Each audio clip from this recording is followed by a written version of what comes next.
I think جو آج کی کورٹ کی رولنگ آئی ہے اور سمیع اللہ بلوچ بھی اوور ٹرن ہوا ہے، تو اس کا جو کانسیکوینس ہے وہ یہ ہے کہ 184(3) اور 199 کے نیچے جو تمام ڈکلیریشنز اب تک ہوئے ہیں، I think they are a nullity now. السلام علیکم، Matiullah Jan, M J T V. Supreme court سے بڑی خبر آ گئی ہے اور یہ اچھی خبر ہے، خاص طور پہ سابق وزیر اعظم نواز شریف اور ان جیسے دوسرے سیاستدان جیسے کہ جہانگیر ترین، جن کو تاحیات نااہلی کا سامنا تھا اور ان کے کاغذات نامزدگی جو ہیں وہ اس وقت الیکشن ٹرائبونل کے سامنے چیلنج ہوئے تھے۔ اور یہ فیصلہ ہے 62(1)(f) جو آئین کی ایک شق ہے،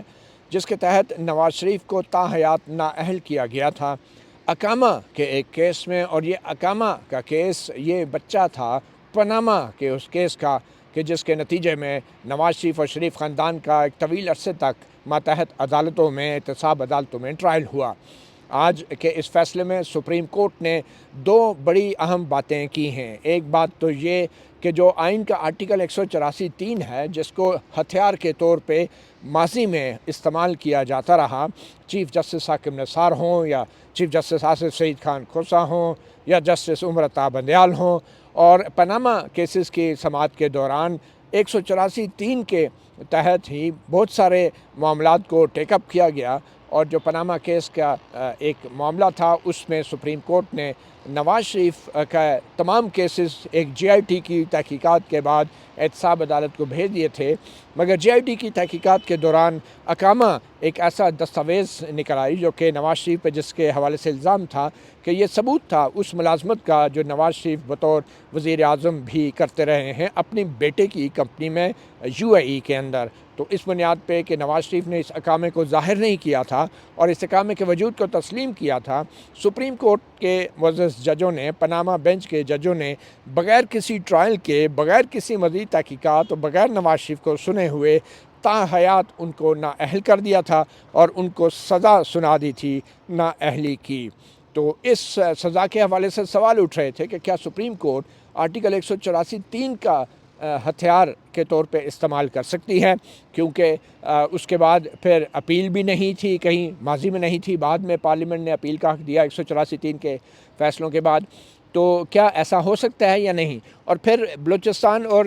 دوسرے صوبوں سے بھی کچھ اراکین قومی اسمبلی اور صوبائی اسمبلی نے اپنی نااہلی کو سپریم کورٹ میں چیلنج کر رکھا تھا کہ یہ جو تاحیات نااہلی کی سزا ہے آئین کے آرٹیکل 62(1)(f) میں کہیں لکھی نہیں ہوئی۔ اور پاناما کے کیس میں سپریم کورٹ نے از خود ہی تشریح کرتے ہوئے یہ کہہ دیا کہ چونکہ آئین کے 62(1)(f) میں سزا درج نہیں ہے، اس لیے یہ سزا جو ہے تاحیات ہوگی۔ تو اس تشریح کو چیلنج کیا گیا تھا سپریم کورٹ میں، اور آج 7 رکنی بینچ جس میں چیف جسٹس قاضی فائز عیسیٰ، جسٹس منصور علی شاہ، جسٹس یحییٰ آفریدی، جسٹس امین الدین خان اور جسٹس جمال خان مندوخیل، جسٹس محمد علی مظہر اور جسٹس مسرت ہلالی شامل تھے۔ انہوں نے 6-1 کی اکثریت سے جو تاحیات نااہلی کی سزا ہے وہ ختم کر دی ہے۔ اور نہ صرف یہ، سپریم کورٹ نے اپنے مختصر حکم میں، جس کی تفصیلات بعد میں آئیں گی، یہ بھی واضح کیا ہے کہ آئین کے اندر جہاں پہ سزا مقرر کی جانی تھی، جیسے 62 اور 63 کے جو آئین کی شقیں، ان میں کچھ ایسے شقیں بھی ہیں جہاں پہ 3 سال کی قید کی، 3 سال کی سزا نااہلی کی لکھ دی گئی ہے، 5 سال کی نااہلی کی لکھ دی گئی ہے۔ تو 62(1)(f) میں اگر سزا نہیں لکھی گئی تو اس کا مطلب یہ نہیں کہ سپریم کورٹ جو ہے 62(1)(f) کی تشریح کرتے ہوئے از خود یہ تصور کر لے یا تشریح کر لے کہ اس کا مطلب تاحیات ہوگی۔ تو اس لیے اگر سپریم کورٹ نے اگر آئین کے اندر یہ 62(1)(f) میں سزا نہیں دی گئی کہ کتنی نااہلی ہوگی، 62(1)(f) جو صادق اور امین کا ہوتا ہے کہ وہ سگیشیس نہیں ہے، آنیسٹ نہیں ہے، امین نہیں ہے، تو اس کی سزا اگر آئین کے اندر نہیں دی گئی تو آج کے سپریم کورٹ کے 6-1 کی اکثریت کے فیصلے نے یہ قرار دیا ہے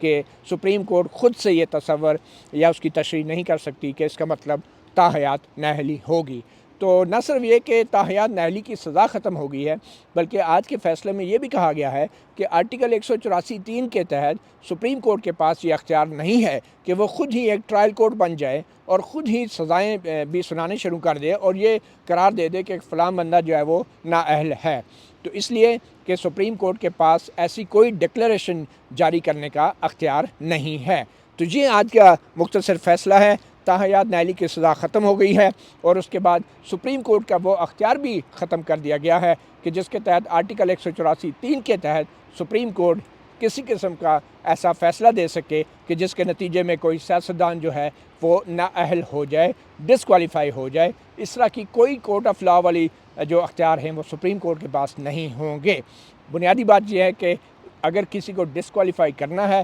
تو پھر معاملات نیچے عدالتوں میں، کسی فوجداری مقدمے میں، کسی سول مقدمے میں اگر کوئی سزا کسی کو دی جاتی ہے، وہ کورٹ آف لا کی ڈکلیریشن ہوگی جس کی بنیاد پہ سیاستدانوں کو صرف اس حد تک سزا دی جا سکے گی جو سزا آئین میں درج ہے، یعنی 3 سال، 5 سال، یا پھر جو سزا اب پارلیمنٹ کے منظور شدہ قانون میں منظور کی گئی ہے۔ تو آج کے اس فیصلے کا مختصر فیصلے میں سب سے پہلے تو سپریم کورٹ نے 6-1 کی اکثریت سے یہ قرار دیا ہے کہ جو آئین کا 62(1)(f) ہے اس کے اندر کہیں بھی یہ سزا نہیں لکھی گئی کہ یہ تاحیات نااہلی ہوگی، اور نہ ہی یہ اختیار دیا گیا ہے سپریم کورٹ کو کہ وہ کسی قسم کا اس حوالے سے کوئی اعلامیہ جاری کرے یا کوئی ڈکلیریشن دے، اور نہ ہی آئین پاکستان نے یہ اختیار دیا ہے کہ سپریم کورٹ 62(1)(f) کی تشریح کرتے ہوئے تاحیات نااہلی کی سزا کسی کو بھی سنا دے، اور اگر سپریم کورٹ ایسا کرتی ہے تو وہ آئین کی 62(1)(f) کی جو شق ہے اس میں دیا گیا جو دائرہ کار ہے وہ اس سے تجارت کرے گی، وہ تجاوز کرے گی اور وہ اپنی حدود کو کراس کرے گی، اور یہ آئین کے اندر غیر ضروری طور پہ ایک ایسا مطلب نکالنے کے مترادف ہوگا جو کہ آئین کا مطلب حقیقت میں نہیں ہے۔ اور یہ بھی سپریم کورٹ نے قرار دیا ہے کہ 62(1)(f) کے حوالے سے اگر کوئی سزا تجویز نہیں ہے تو صرف یہ پارلیمنٹ جو ہے صرف وہی اس چیز کی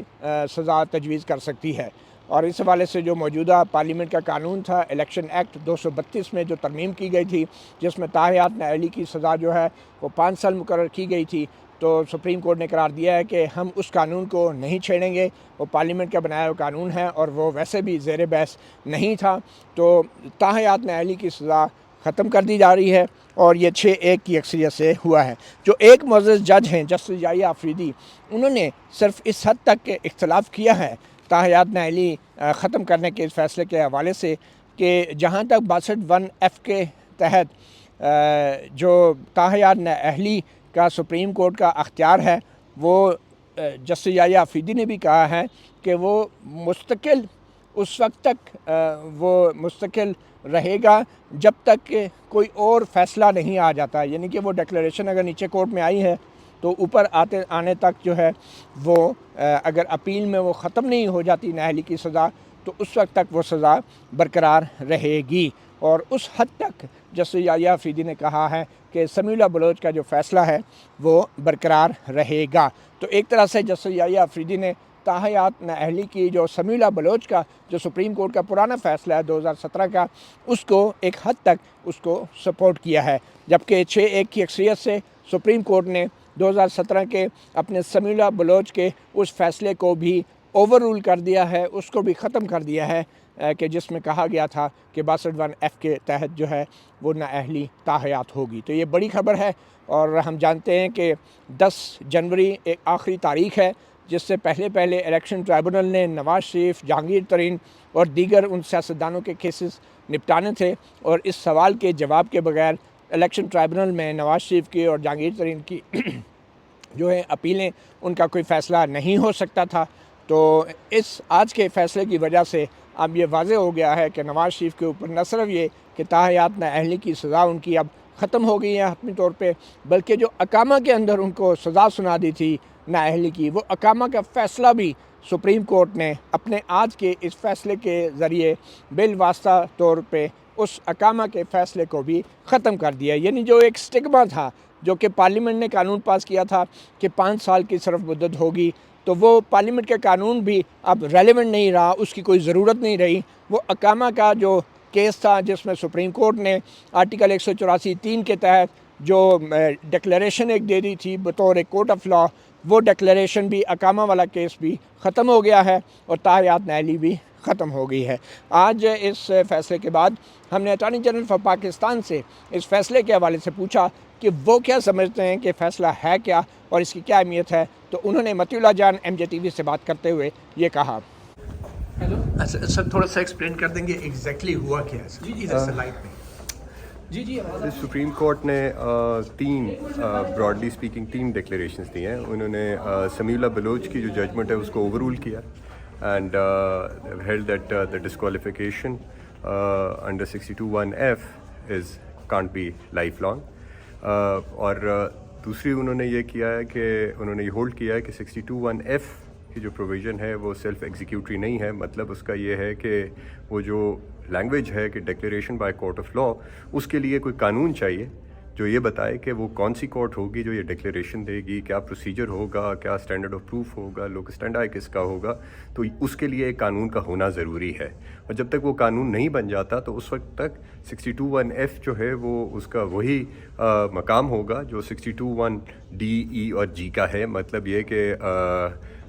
یہ الیکٹریٹ کے کانشیس کو اپیل کرنا ہے۔ اگر اس کے تحت کوئی ڈسکوالیفیکیشن ہونی ہے تو اس کے لیے جب تک قانون نہیں بتاتا اس وقت تک ظاہر ہے وہ نہیں ہو سکتا۔ اچھا، اقامہ والے کیس میں جو نواز شریف کی نائنی ہوئی تھی، واز دیٹ اے ڈکلیریشن اور اس کا کیا سٹیٹس ہے؟ آئی تھنک جو آج کی کورٹ کی رولنگ آئی ہے اور سمیع اللہ بلوچ بھی اوور ٹرن ہوا ہے، تو اس کا جو کانسیکوینس ہے وہ یہ ہے کہ 184(3) اور 199 کے نیچے جو تمام ڈکلیریشنز اب تک ہوئے ہیں، I think they are a nullity now. Disqualification والے جی وہ سب نلٹی ہیں، بیکاز نہ ہی سپریم کورٹ انڈر 184(3) نہ ہی high court under 199 are competent courts to give this sort of declaration. ابھی قانون نے بتایا نہیں ہے کہ وہ کون سی کورٹ ہوگی۔ تو اب ان فیصلے کے بعد ٹرائبیونل کے لیے کیا راستہ رہ جاتا ہے؟ ٹرائبیونل کے لیے تو I think it's quite straightforward now. The tribunals will have to allow and let the people decide. Will have to allow the nomination papers if they are challenged on the basis of 62(1)(f). I think جب تک وہ قانون نہیں آ جاتا جو parliament اب اگلی آنے والی پارلیمنٹ دے گی اس وقت تک جو 5 سالہ مدت والا قانون تھا اس کا کیا ہوا؟ اس کو دے لیفٹ اٹ انٹچڈ۔ وہ کیونکہ انڈر چیلنج نہیں تھا تو کورٹ نے اس کو پھر ایگزامن نہیں کیا، بٹ جو کورٹ کی اب انالوجی یا جو کورٹ نے اب ہولڈ کر دیا ہے کہ اس کے لیے قانون چاہیے، تو اب جب قانون آ جائے گا، یعنی مکمل قانون آ جائے گا کہ جس میں پروسیجر بھی بتائیں گے، عدالت کا بھی بتائیں گے اور یہ ڈیوریشن کا بھی تو ابھی بتا دیا ہے، بٹ باقی 2 چیزوں کا جب بتا دیں گے تو پھر کورٹ دیکھے گی کہ یہ 5 سال بھی ریزنیبل ہے یا نہیں ہے۔ آج کے فیصلے کے بعد جو اگر کوئی چیلنج کرتا ہے 5 سالہ مدت کا جو قانون تھا، اب وہ قانون ارریلیونٹ ہو گیا ہے یا ابھی بھی اس کی افادیت ہے؟ نہیں، as we speak I think اس کا تو اب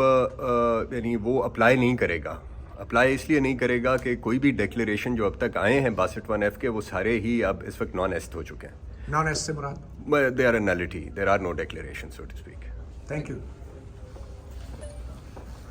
آپ نے سنا attorney general barrister Mansoor Usman Awan کو، جنہوں نے اپنی رائے یہی دی تھی اور یہی وہ معروضات تھی جو attorney general barrister Mansoor Usman Awan نے اس کیس کے اندر سپریم کورٹ کے سامنے رکھی تھی، اور تقریباً تمام جو اٹارنی جنرل کی معروضات ہیں وہ سپریم کورٹ نے قبول کر لی ہیں، اور یہ کیس جو ہے اب آج اس کا 6-1 کی اکثریت سے فیصلہ ہو گیا ہے۔ تو آج کی یہ بڑی اہم خبر ہے، یہ نون لیگ کے لیے بھی ایک بڑی کامیابی ہے،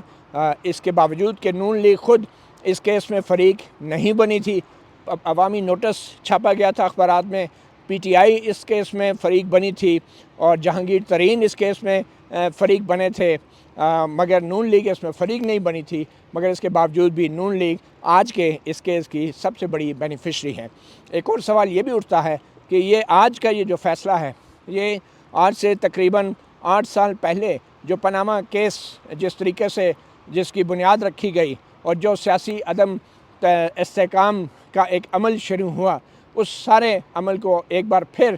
جو ہے اس کو بے نقاب کرتا ہے، اور آج کے فیصلے سے یہ بھی ظاہر ہوتا ہے کہ کس طریقے سے پاناما کیس کے اندر اور اقامہ کے معاملے میں پاکستان کی عدلیہ اور سپریم کورٹ کے وہ ججز استعمال ہوئے، اور یہ وہ اقامہ کا کیس تھا جو 5 ججوں نے چلایا، اس وقت کے بینچ کے سربراہ جسٹس آصف سعید خان کھوسہ، جنہوں نے نواز شریف کو بغیر ٹرائل کے ہی نااہل قرار دے دیا تھا اور اپنے فیصلے میں گاڈ فادر کے ایک ناول کا حوالہ بھی دیا تھا۔ دوسرے جسٹس گلزار احمد تھے اس بینچ میں، انہوں نے بھی جسٹس کھوسا کے ساتھ مل کے بغیر ٹرائل کے نواز شریف کو نااہل قرار دیا تھا۔ ان دو ججوں نے جو نااہل قرار دیا تھا، ان کے ساتھی جو جج تھے، جسٹس اعجاز افضل تھے،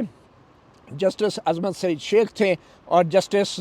لاسٹ آف دی ڈائنوسار جو ابھی بھی سپریم کورٹ میں ہیں، جسٹس اعجاز الاحسن تھے۔ ان تین ججوں نے ان دو سے اختلاف کیا اور کہا کہ نہیں، تھوڑا انویسٹیگیٹ کر لیں، اور پھر جے آئی ٹی بنا دی تھی۔ اور وہ جب جے آئی ٹی بنی تو جے آئی ٹی کے اندر سے وہ اقامہ نکل آیا، تو اس اقامے کے اوپر پھر ان پانچوں ججوں نے مل کر کہا کہ یہ اقامہ جو ہے چھپایا گیا، تو اس لیے نواز شریف کو نااہل کیا جاتا ہے۔ تو آج کے اس فیصلے نے وہ اقامہ والا فیصلہ اور وہ پاناما والا فیصلہ، اس فیصلے کے، ان فیصلوں کے، دونوں فیصلوں کے حوالے سے بڑے بڑے سوالات اٹھا دیے ہیں، اور یقیناً آج کے اس فیصلے سے بظاہر وہ جو ایک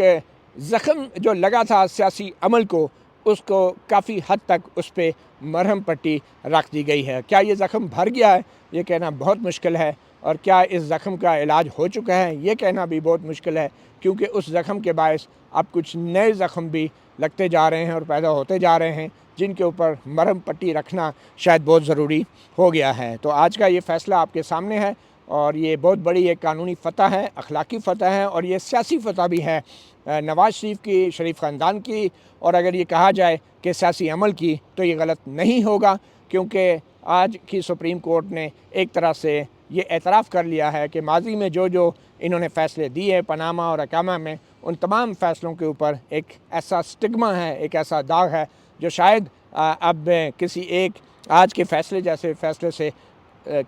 ساری عمر بھی ختم نہیں ہو سکتا۔ مطیع اللہ جان، MJ TV سے اتنا ہی، اجازت دیجیے، اللہ حافظ۔